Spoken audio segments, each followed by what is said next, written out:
Hello and good evening. My name is Philip and I'm accompanied with Femi.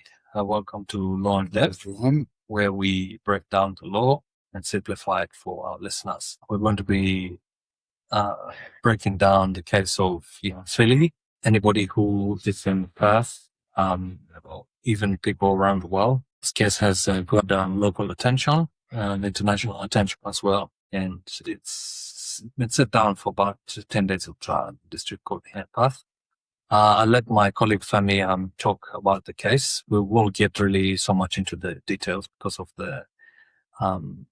because we respect the courts, and it's the principle of sub judice where we can't really discuss the merits of the case, but we can try and explain how some of these cases play out in court.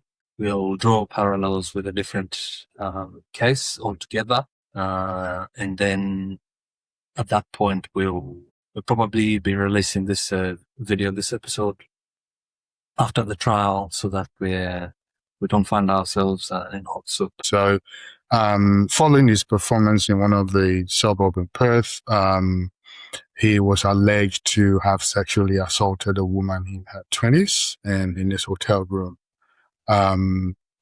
So he was arrested in Brisbane shortly after and brought back to Perth and appeared in a magistrate court in October and granted bail, just the whole process, 100,000 surety, and he wasn't allowed to discuss the case on social media and make contact with the complainant.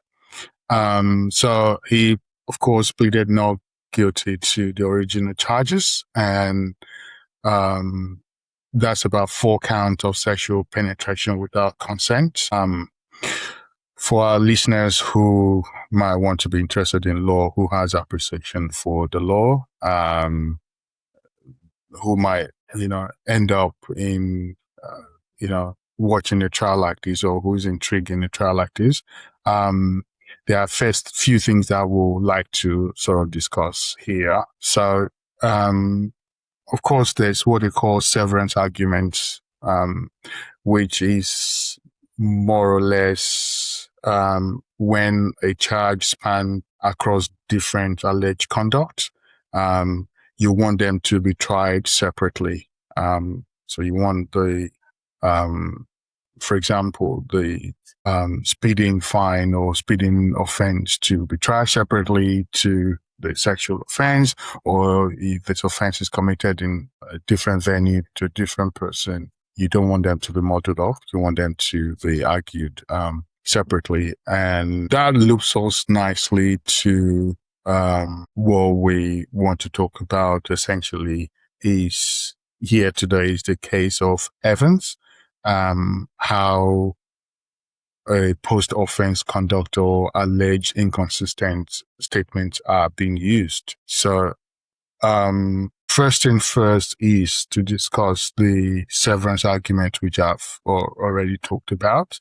And the second one we are going to be talking about, so we don't confuse the two concepts, is the post-offense conduct and inconsistent statement that an accused has been used. So if, for example, the police leads, excuse me, if the police leads evidence of things the accused said afterwards and frames it as showing knowledge of guilt, that's exactly the territory we're going to walk through with the Evans case. Phil? This isn't, none of this should be considered to be legal advice. Of course. We'll put in the caveat in the comment. It's not legal advice. A couple of lads having a chat. A discussion, and we want you to listen into the conversation. That's right. And feel free to also participate if you want to put in a comment or questions, thumbs up on the subscribe or just on the video individually. We'll really appreciate that.